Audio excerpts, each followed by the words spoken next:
What is your idea of an ideal gentleman? Did he say thank you after he finished having sex with you? There's no need to joke, Mark. This is just a miscalculation on our part. We miscalculated your reaction to what was happening. It was a once-in-a-lifetime experience for both of us. You should be grateful to Lucy for making the sacrifice to offer you and your children a better life. Just a miscalculation. I doubt it. I made it clear what I thought about your plan, but you both went ahead anyway. You could have stopped everything at any moment, but decided to stop only after you had your share of pleasure. Well, you calculated this little maneuver too. With this, I tore up the check. I just saved you from becoming a slut, honey. There's only the cheating part left, but I don't think I can fix that. This time, her tears started immediately. I turned to Fellows. Why are you doing this? Control or the thrill of having someone else's wife? Either way, it makes you a very sad bastard.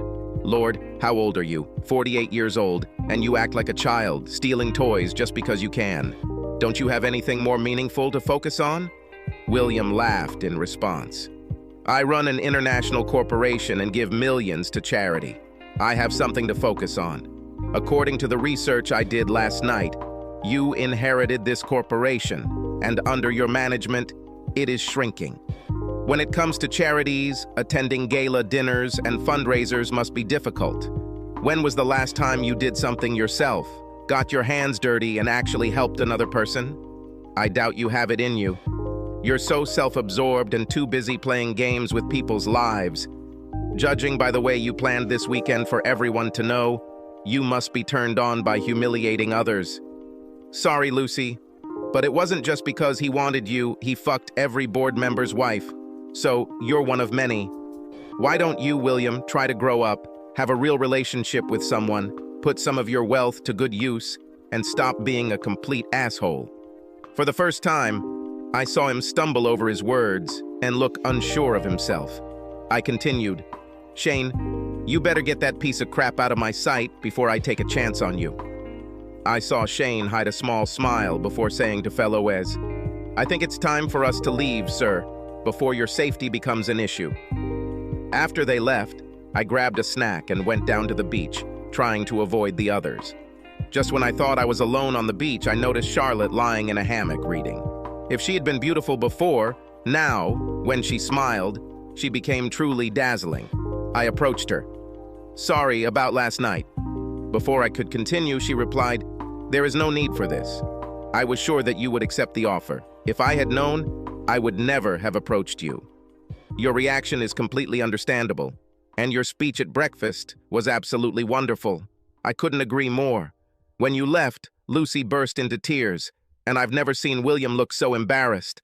I loved every minute. Oh, I'm sorry, I shouldn't have said that, considering what you're dealing with. I answered, Thank you, good. I'm even glad that something is starting to become clearer. I'm already tired of being told that this is nonsense. You see, William has no idea what to do with you. He had never been rejected before and was not used to dealing with morals. Has he already offered you more money? Yes, just before I came down, $250,000. Damn idiot. I told him not to do it, but he's used to paying enough until he gets what he wants. He will pay for this, both in business and personally. Charlotte was easy to talk to, and she listened intently as I talked about my marriage and children. She was clearly intelligent and highly educated. She expressed surprise that Lucy would do this while in a seemingly happy marriage, suggesting that there had been some kind of unhappiness or open marriage arrangement between us. I thought about it. No, it's just an unexpected ambush. She seems to be completely fascinated by this guy. He can have that effect on a woman. It's all very charming, but the river isn't that deep, if you know what I mean. We talked some more, and I felt a little better. I think you really love her. Your reaction to the proposals and at breakfast must be breaking your heart. I shrugged. I'm sorry that I took part in this. It's not your fault. I just need to survive one more night, and then maybe I can escape. She smiled again, and it was starting to distract. Well, maybe I can help with this. Everyone was surprised when I came to dinner. Lucy no longer sat next to William. Dinner was quite normal, although I ignored Lucy's attempts at small talk. When Lucy asked if I wanted to go to bed early, I smiled pleasantly and said I had other plans. She looked embarrassed, and this embarrassment increased when Charlotte came around the table and hugged me as I stood up. We left the hall together.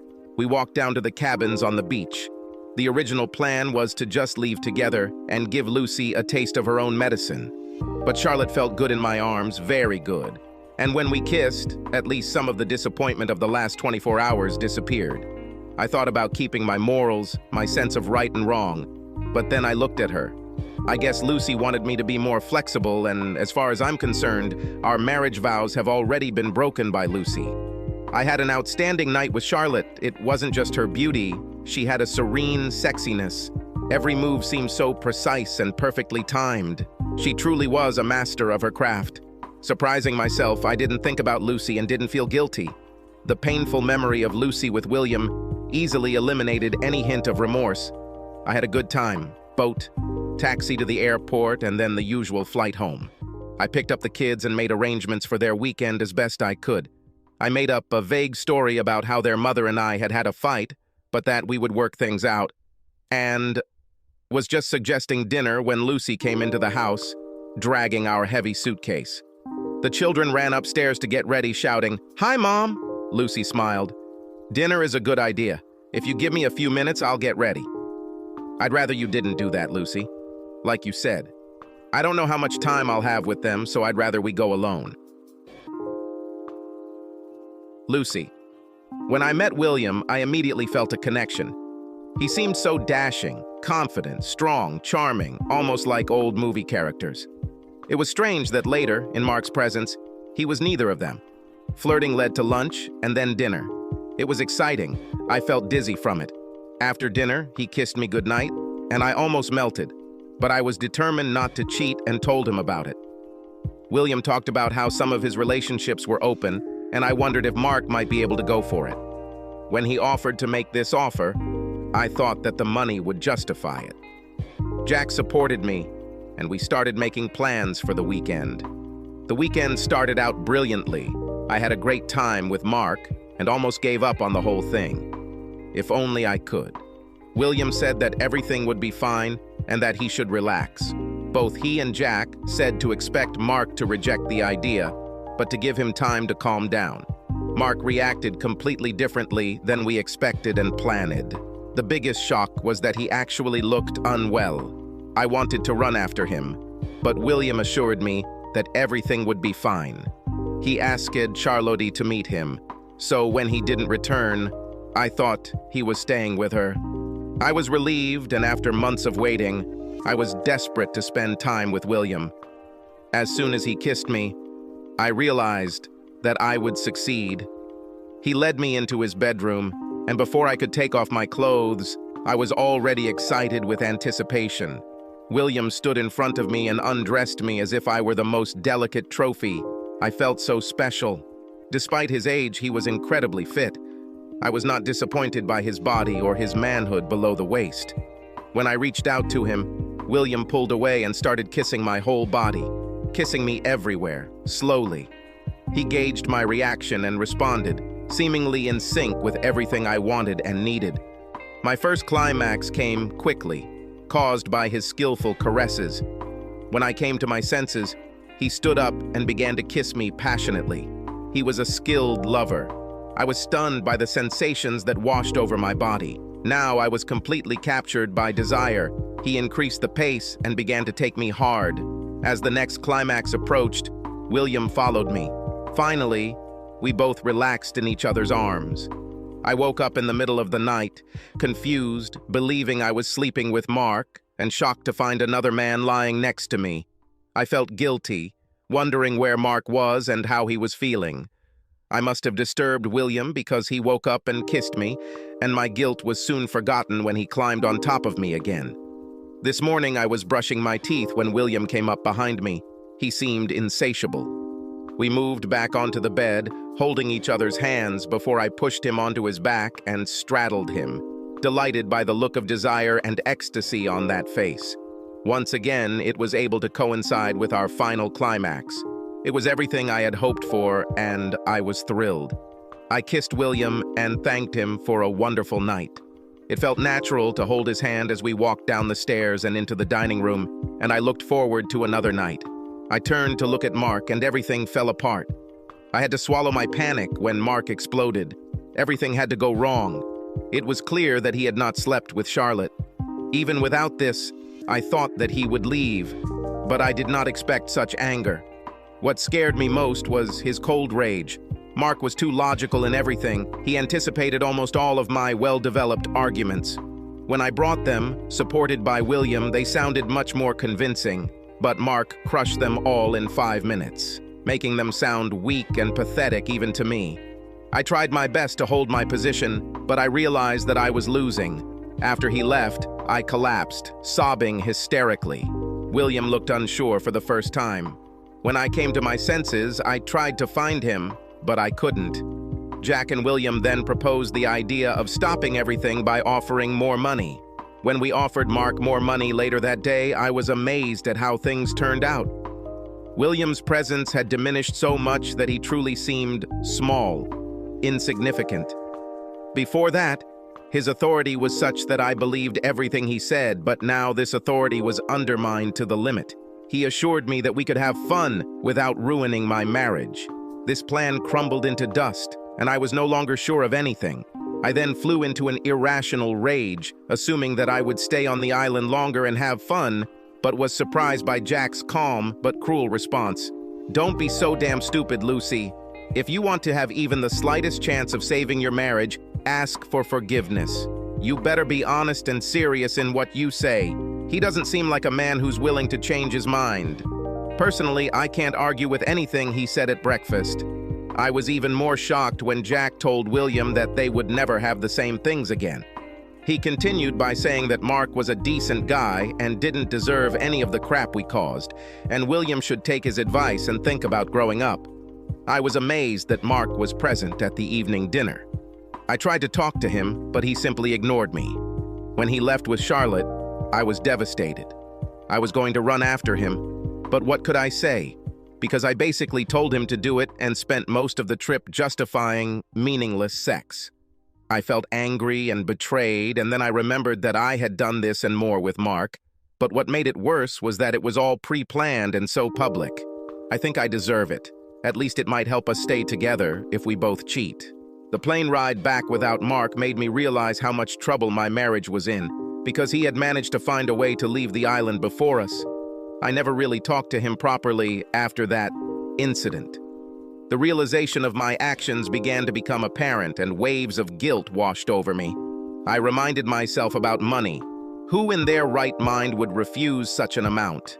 My constant tears turned into full-blown sobs, bordering on hysteria, which I could not control. Jack and Margaret became increasingly concerned about my well-being. When I got home, Mark was there, but he didn't want me to have dinner with him and the kids. I almost managed to hold out until they left, and then I burst into tears again. Exclusion from the meals seemed to me an ominous prelude to my future life. When I came to my senses, I desperately tried to think of what to say when Mark returned. The problem was that everything sounded like what he had already said, and I was embarrassed to ask my mother or friends for advice. Mark. When we finally got home, the kids went straight to their bedrooms as usual, burying their heads in video games and phones. I stood and looked at Lucy in the kitchen. She seemed completely unfamiliar to me. She almost whispered, "Can we talk, properly?" I shrugged, thinking that we should figure this out eventually, so why drag it out? "I'm sorry, Mark. I promise you that it was just one time, and I will be yours and as faithful as before the weekend. I did it for the money. It could be life-changing for us as a family. I did it for us. You did it for yourself. We were fine, and money wasn't a problem. You couldn't wait to jump into his bed.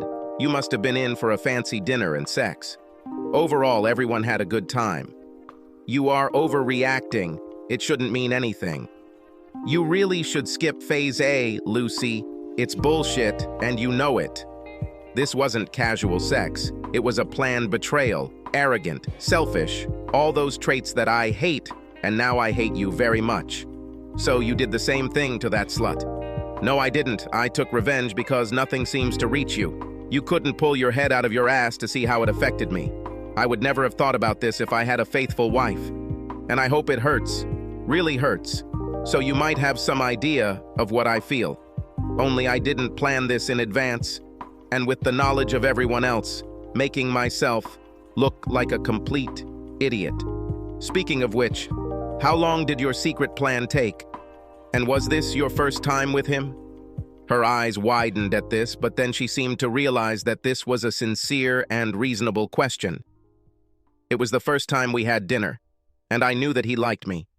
I think Jack and Margaret were feeling me out, asking if I was interested. The four of us were having dinner, and for the first time in my marriage, I found myself aroused by another man. His confidence was intoxicating. I knew it was wrong, and I resisted with all my might and managed not to have an affair. Then William suggested the idea of asking you about opening up our relationship and what you thought about changing. We talked about this briefly one evening, but it was clear that you would not agree to this. Then he came up with the idea for this proposal, and I thought that the money would make it all worth it for you. We were nervous as the trip got closer, and he suggested inviting Charlotte to ensure that you would agree. I didn't like the idea, but by then, I just wanted it to happen. I thought that even if you didn't entirely approve of this, we would recover. Then you so effectively destroyed all these ideas at breakfast, and I began to realize the consequences of what I had done. Was it worth it? Lucy sighed. No, of course not. I was so carried away by him and listened to what he said. I never meant to hurt you. Oh, then, straight to phase D. Unintentional pain. You were enjoying this. It was clear enough from the way you were flying around during breakfast. Now you're just telling me what I need to hear. Sorry, the honest answer is yes. I liked it. He was good. It's not bigger or better, it's just different. It was exciting, new, exciting, and I was fascinated by it. He is very experienced and knows what he is doing, but this was the only time. Please don't abandon us and break up our family because of a one-time incident. I found myself smiling wryly. It's funny, but that's exactly how I would describe what you've already done. Destroyed our family because of a one-time act. It's all on you, not me. You're right. It's all my fault. I'm so sorry. I love you with all my heart. Well, not with all your heart. You gave part of it to him. And even if you claim that you didn't give it, your love still wasn't enough to keep me faithful. How can I trust you again? I was so trusting because it never occurred to me that you were capable of what you did. I think I don't really know you. I can hardly bring myself to look at you, let alone pretend this didn't happen. Lucy recoiled in shock. You can't say that. You love me? I know. I never thought that I could lose you. I agree. You only thought about yourself and your ass, and not about me and the children. But sometimes love is not enough. I tried to calm down and move away from gaining points in the argument and anger. After a long pause, I continued. Listen, Lucy, even if we stay together and just forget about it, as you suggest, we will never be the same. You destroyed the trust and bond of care we had for each other. You remember that more than anything in the world we cared about each other and the children. We didn't let anyone else get hurt. I never expected that you could hurt me. Mark, I love you. I made a huge mistake and I'm ready to do anything to get it back. This cannot mean that we will get divorced. To get your way, you tore my heart and threatened me. You don't do that to someone you really love. Lucy stared in silence, stunned, not knowing what else to say. We need to talk about children. I think that children are better off in separated families than in dysfunctional ones, so from this point of view, the best option is divorce. I agree that you will win custody, but don't try to stop me from seeing them. It will be better for you too, they are listening to me. You are not very good at setting boundaries. I frowned at the irony of that comment, and they are already testing you. It will be better for you and for them if I remain in their lives. Lucy shrugged. Seriously, Lucy? No matter what happens, don't stop me from seeing our children. Don't alienate me. I am not a bad guy. I treat them well and love them to bits. You haven't seen how angry I am yet. I will fight you to the end, spend all our money on lawyers, and we will destroy each other in the process. She nodded. I would never do that. You are a great father, and they need you. They will want you to continue to take them with you on trips and practice with them in all sports sections. I turned and looked at her, surprised by the first comment in which I felt that she was not trying to manipulate me or justify her actions. Be careful, Lucy. You're throwing off Phase D. Seriously, even though you know who I am, why do this? I can only think that deep down, you wanted us to break up. God, never, Lucy said urgently. There is no excuse for this. I became selfish, convinced myself that I could get something more. It seemed to me that somehow I could hold you. Why didn't you stop me that evening and just left? I couldn't breathe and had to leave. Then it didn't seem to matter much anymore. The fact that you wanted another guy by any means necessary meant that I had already lost you. This conversation killed us long before you reached his bed. Perhaps it was all over when you first started planning everything. You spent weeks talking to him and preparing. Letting you go and not forcing you to stop makes it easier to end everything. There is no turning back. And that was the beginning of the end. The marriage was destroyed in less than 4 days. We divorced, fortunately, without any need for counseling. I think Lucy didn't want to explain her actions. On the one hand, it's a shame. I was hoping someone qualified could show how wrong she was. She did keep one promise, and in the end, we spent approximately equal amounts of time with the children. She even admitted to them that everything was her fault, without going into details. They were old enough to understand and often decided for themselves where to stay. They were at that age when parents became famous taxi drivers and loan sharks. I'm biased, but I think they are great kids and handled the breakup very well. Children can be surprisingly resilient. Under the terms of the divorce, Lucy could keep our house until the children were of age and then sell or buy it, but I still wanted this for the children, and it allowed them to attend the same school. Fortunately, the right decision paid off. By the time the children went to college, real estate prices had skyrocketed. Lucy had to buy the share from me, and it was the best investment of my life. How could she afford this? Well, we kept $250,000 and divided it up in the divorce, and just like with Charlotte, I couldn't hold myself to the moral high ground. What can I say? I am a practical person. Either way, it seemed like a small price to pay compared to the cost of marriage and what was once a happy life. I quit my job, was given a payout to avoid the embarrassment of an employment tribunal, and started my own web design business. Lucy kept trying to get us back together, but I just wasn't interested. So, was it the right decision to end the relationship? It was messy and there were certainly no winners, but the initial threats and consequences did not materialize. I wasn't going to forget or forgive that night, and there's something important about looking at yourself in the mirror and liking whoever you see there. Subscribe to our channel so that your second chaff doesn't cheat on you, and go ahead and listen to the next story, because this story is nothing compared to the next one. If you're under 18, don't even think about listening to the next one.